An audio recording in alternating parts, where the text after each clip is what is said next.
MTV news Kannada ವಾಹಿನಿಗೆ ಸ್ವಾಗತ.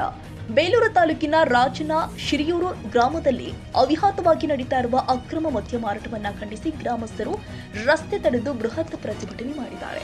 ಅಕ್ರಮ ಮದ್ಯ ಮಾರಾಟಗಾರ ವಿರುದ್ಧ ಪೊಲೀಸ್ ಇಲಾಖೆ ಹಾಗೂ ಅಬಕಾರಿ ಇಲಾಖೆ ಯಾವುದೇ ಕ್ರಮ ಕೈಗೊಳ್ತಾ ಇಲ್ಲ ಅಂತ ಆಕ್ರೋಶ ವ್ಯಕ್ತಪಡಿಸಿದ್ದಾರೆ. ಪ್ರತಿಭಟನೆಯ ನೇತೃತ್ವ ವಹಿಸಿದ ಗ್ರಾಮದ ಮುಖಂಡರು ಮಾತನಾಡಿ, ಗ್ರಾಮದಲ್ಲಿ ಅಕ್ರಮವಾಗಿ ಮದ್ಯ ಮಾರಾಟ ಮಾಡ್ತಾ ಇರೋದ್ರಿಂದ ಯುವ ಜನತೆ ದಾರಿ ತಪ್ಪಿದ್ದಾರೆ ಮತ್ತು ಅನೇಕ ಕುಟುಂಬಗಳು ಬೀದಿಗೆ ಬರ್ತಾ ಇದೆ. ಈ ಬಗ್ಗೆ ಹಲವು ಬಾರಿ ದೂರು ಕೊಟ್ಟರೂ ಕೂಡ ಪೊಲೀಸ್ ಇಲಾಖೆ ಆಗಲಿ ಅಥವಾ ಸರ್ಕಾರವಾಗಲಿ ಯಾವುದೇ ಶಿಸ್ತು ಕ್ರಮ ಕೈಗೊಂಡಿಲ್ಲ. ಬದಲಿಗೆ ಅಧಿಕಾರಿಗಳು ಅಕ್ರಮ ಮಾರಾಟಗಾರಿಗೆ ಪರೋಕ್ಷವಾಗಿ ಪ್ರೋತ್ಸಾಹ ನೀಡುತ್ತಿದ್ದಾರೆ ಅಂತ ಗಂಭೀರವಾಗಿ ಆರೋಪಿಸಿದ್ರು.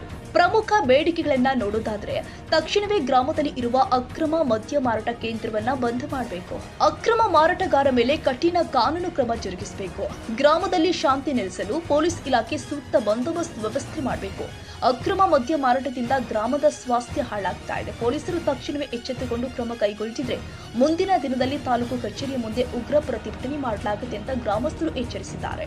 ಈ ಸಂದರ್ಭದಲ್ಲಿ ಗ್ರಾಮದ ಮುಖಂಡರು ಆದ ನಿಂಗೇಗೌಡ, ಲತೇಶ್, ಆರ್ ಗಂಗಾಧರ್, ರಾಮನಹಳ್ಳಿ ಯೋಗೇಶ್, ರಾಮನಹಳ್ಳಿ ಜಗದೀಶ್, ಮೋಹನ್ ಕುಮಾರ್, ಸುಧಾಕರ್, ಪರಮೇಶ್, ಮಣಿ ಹಾಗೂ ಮಹಿಳಾ ಮುಖಂಡರು ಆದ ರೂಪಾ, ಮೀನಾಕ್ಷಿ, ಸುಜಾತ, ನೀಲಾವತಿ, ಶಾರದಾ ಸೇರಿ ನೂರಾರು ಗ್ರಾಮಸ್ಥರು ಉಪಸ್ಥಿತರಿದ್ದರು.